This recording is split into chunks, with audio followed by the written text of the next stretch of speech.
Jeff understands that the job of Attorney General is to serve and protect the people of the United States, and that is exactly what he will do, and do better than anybody else can. Jeff Sessions was a disaster as Attorney General. Should have never been Attorney General. He's not qualified. He's not mentally qualified to be Attorney General. We hope Bill Barr is going to be as good as we think, because Bill is he's a great gentleman, a great man. And by the way, when Bill Barr, who's, a coward, Bill Barr was a coward. Bill Barr didn't do what he was supposed to do. I fired him, and he has great hatred. In his new role as chairman of the Joint Chiefs of Staff, General Milley will serve as my top military advisor.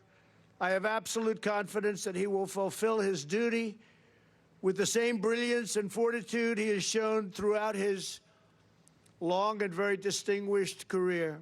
Milley, frankly, was incompetent. The last one I'd want to attack with as my leader would be Milley. John Kelly will do a fantastic job. General Kelly has been a star, done an incredible job thus far, respected by everybody, a great, great American. I know John Kelly. He was with me, didn't do a good job, had no temperament, and ultimately he was petered out. He was exhausted. This man was totally exhausted. He wasn't even able to function. I am confident that Jay has the wisdom and leadership to guide our economy through any challenges that our great economy may face. And, I had my own situation with Powell, and I beat the hell out of him. I was not a big fan of Powell. He was recommended by some people. I didn't like him. We are going to appoint Mad Dog Mattis as our Secretary of Defense. They say he's the closest thing to General George Patton that we have, and it's about time. It's about time.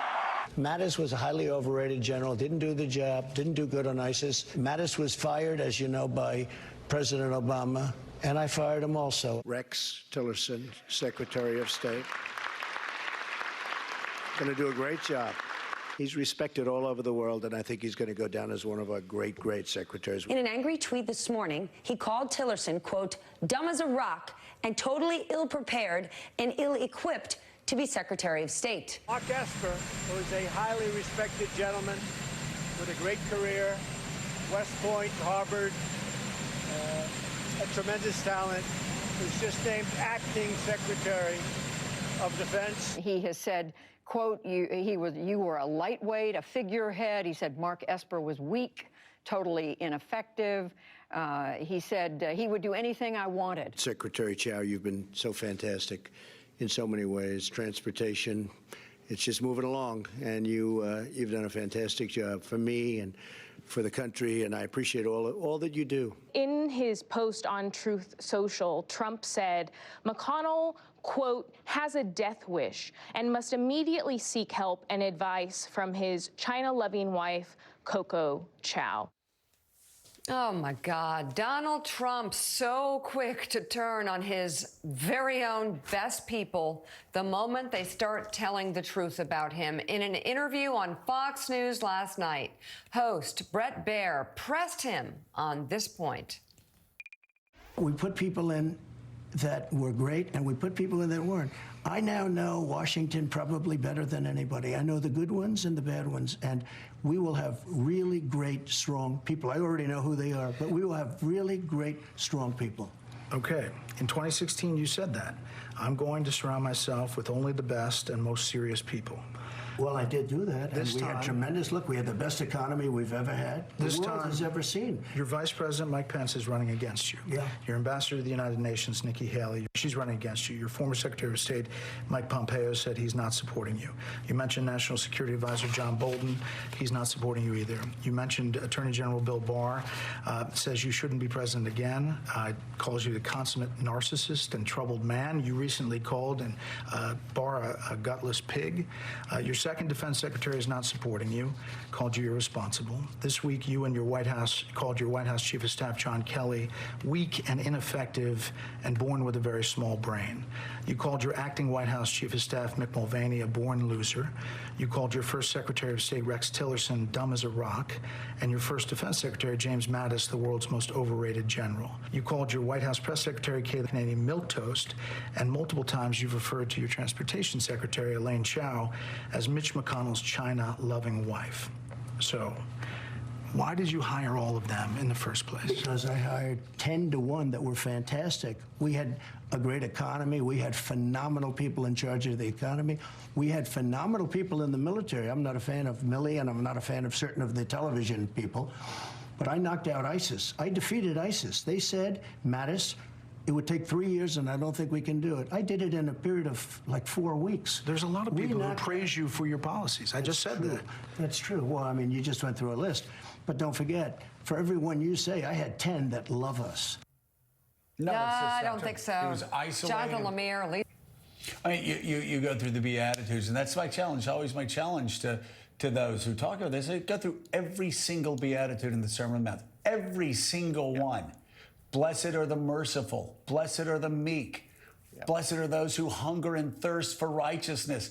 Blessed are the, I mean, I could go, blessed are the merciful, those be shown mercy. I can go through them all.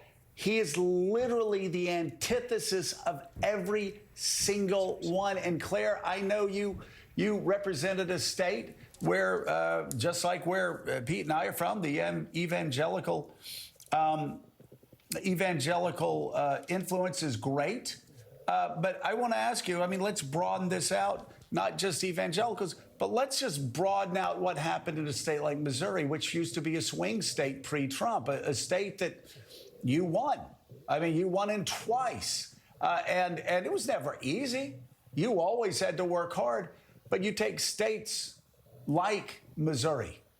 And I just wonder, what has happened that you have a guy, you go down a list of all these people that he appointed that have all turned on him, that he's turned on.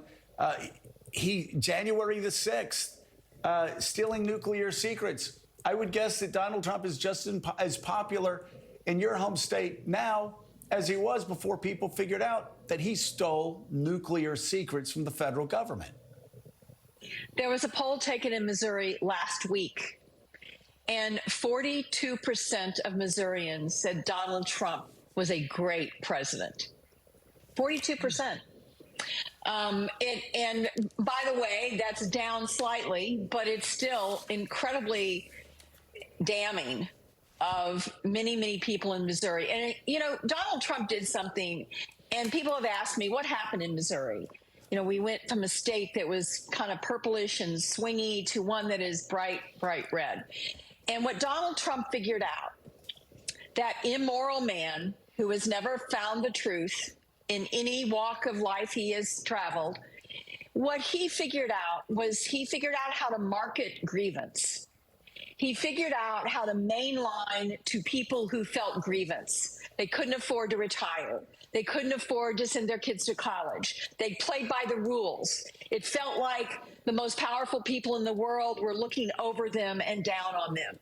And Donald Trump figured that out. By the way, he looks down on them, but he figured out how to market to them. It was like the con man who used to come to small towns around Missouri selling things from the back of a truck. I remember my grandmother saying, just walk by, he's going to cheat you. And the idea that the evangelical community in Missouri and many other states have embraced this immoral man who is absolutely at odds with Jesus Christ in every way, is a stunning indictment on the strength of faith in that particular community, because clearly they have elevated him to a place that he does not deserve. And on the subject of people not standing up to Donald Trump and the Republican Party, I wish people would start asking my former colleagues and other Republicans, would you go to work for him? Would you go to work for Donald Trump right now? Would you take a career change and go into the White House and actually be at his side if he were president again? I would be fascinated to see how many of them are willing to stand with Donald Trump in a professional capacity after we've witnessed how he selects talent and what he does with the people he's selected after they refuse to do his immoral acts and act in a way that is dishonest and without integrity.